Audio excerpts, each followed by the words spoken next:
and things popping up. And so, we asked some of the kids, what's the content that you guys watch, right? And this guy's like, oh, this guy over here has a dope YouTube channel. And Larry's like, hey, this guy over here's got this music, and he's over here recording for, Kendrick Lamar, and, these guys are out here doing things. And so, much like the skateboard video and the rest, we want to make sure that we open the door for them to use the technology. Many of them are already using the technology. It's us who are maybe not listening or maybe a little late or not providing the opportunity for the open door to say what they can do with it.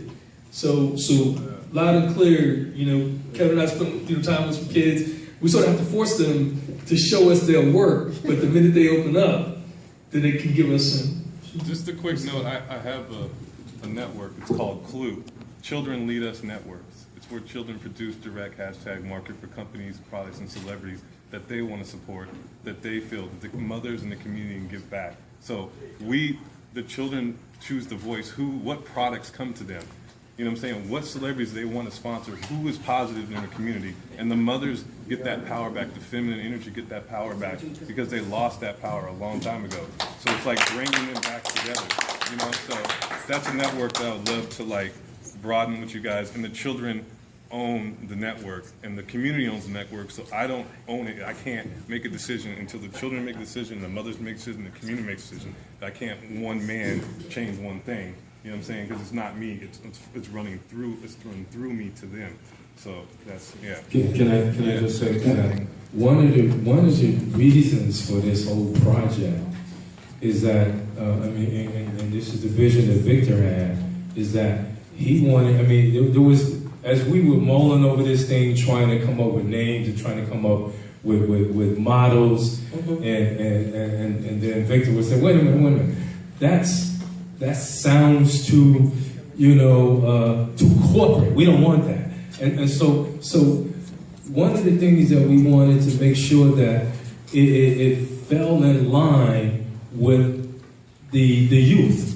The whole record company concept is for the youth. They're going to run this thing. We're going to be just advisors to them. So this is not something that, I'm in my 50s. So I'm not trying to make a decision on, even though, I'm 30 years in the business, but let me tell you, out of all the #1 records that I've had recently, I use crowdsourcing. I use the youth. I'm not trying to make a decision on what is the #1, what is the hottest record. I use the youth to help me with that. So, and that's the same thing that's going to happen in this concept. They're going to run this thing themselves. We're just going to be there as a security net to help advise them. This is a student-run project. Period. I want to answer this brother's question. He said,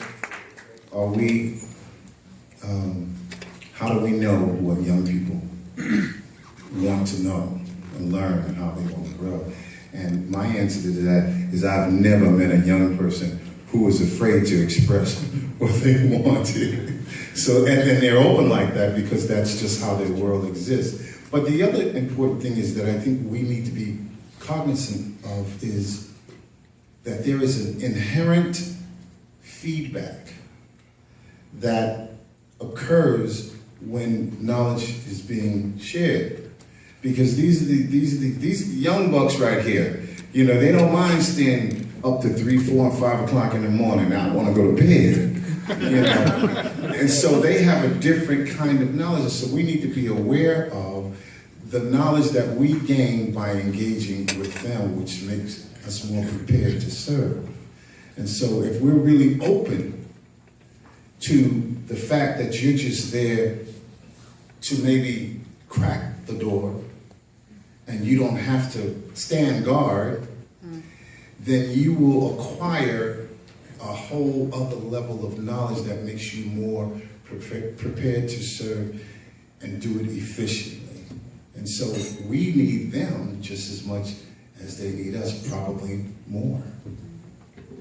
Dr. Sandlin? Yes, one of the areas I'm really excited about as we're talking about the holistic child is health and ensuring that our children not only live, but they thrive and they survive.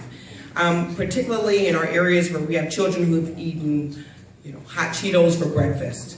and Fritos and Doritos and all these things that eat the lining of their stomachs and do not make them do well in school and don't help them think and learn, we have collaborated with the Food Network. And I am so excited they put gardens on 3 of our campuses already.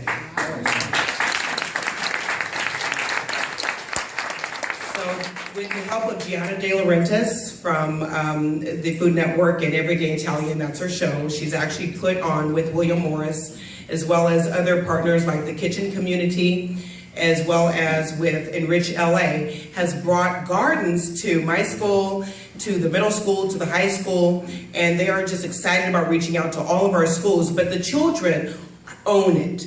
They garden. They're actually called foster farmers. Isn't that cute?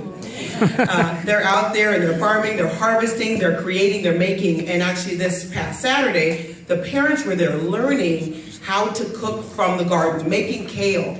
These types of things are so important for our children because they can learn all of this, but if their bodies are not ready, if they're not healthy, fit, nutritious, and able to, we're about to do a wonderful 3K run with our, and run 3K run or walk, I must say, or walk for those of us. But these are the types of things that we're really focused on. Our superintendent talked about bringing in other foods, but when the children also can grow the food and be a part of nature, it changes their perspective of even their area, not outside. They don't have to travel to it, but it's right there where they live. That's sustainable. And that's what we're talking about, developing, not where a company comes in and does it, but teaches our children to be able to know how to fish so that they can eat for a lifetime. I'll take one more question and then I'm going to turn it over to Victor to close it out for us. Because you slightly touched on a creative curriculum. And this gentleman here said something about the indigos. And while I was talking to these young men right here, they were talking about conscious hip hop. Now we do have the crystals and we have the rain.